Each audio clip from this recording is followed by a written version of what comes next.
The other thing I noticed in Scripture this week was almost all the churches in the Bible drift and get screwed up. They just all do. Paul tells the Galatians, he goes, who bewitched you? What happened to you guys? He goes, I feel like I wasted all that time with you. Then you read the book of 1 Corinthians, and he's like telling the Corinthians, what is wrong with you guys? I heard there's divisions among you. He goes, like some are saying, I follow this guy and this guy, this guy. He goes, was I crucified for you? Why are you following me? Didn't I tell you it was about Jesus? He goes, I hear that you guys sue each other seriously. I hear that there's immorality in the church and you're proud of it. I hear that people are getting drunk during communion. Drunk, communion, really? I hear that some of you don't even believe in the resurrection anymore. What in the world? Are you kidding me right now? And so I'm reading about all these churches that drift, and we can look and go, yeah, the church in Ephesus, yeah, the church in Laodicea, yeah, the church in Galatia, yeah, the church in Corinth. Hey, what about us? What about the church in America? Do we really think we're one of the good ones? See, I was thinking, God, do any of these people see that they became weird? Like, do we see it in ourselves?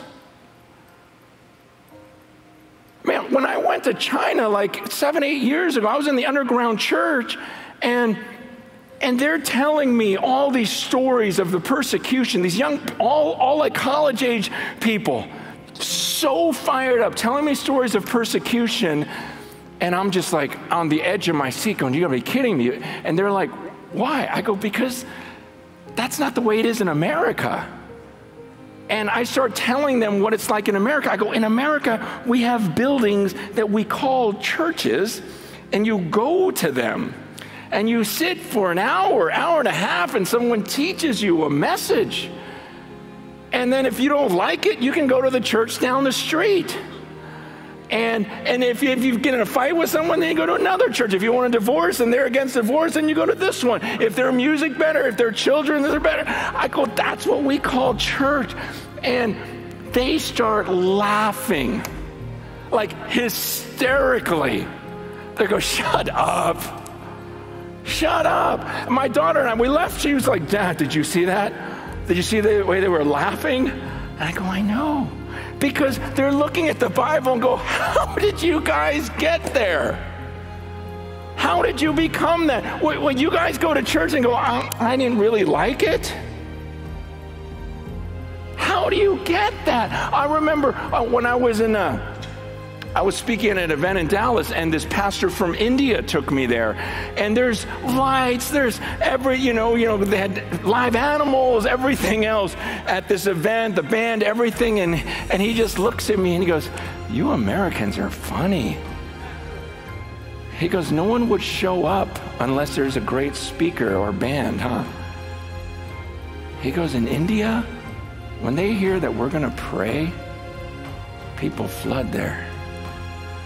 People come for communion. But you guys, if it was just a prayer night at this church, how many people would show up? Maybe 20? Go, yeah. And I just remember leaving thinking, wait, how does God view that? When he looks in America and he goes, wow, everyone's gonna go there because Hillsong's gonna be there, Tim Keller's gonna be there. And then he looks at the other side of the world and he goes, oh, we're going to actually come into the presence of God and just pray or just take communion. Everyone, like, you're looking at that. What honors you? Who's become weird? Man, do we not see it?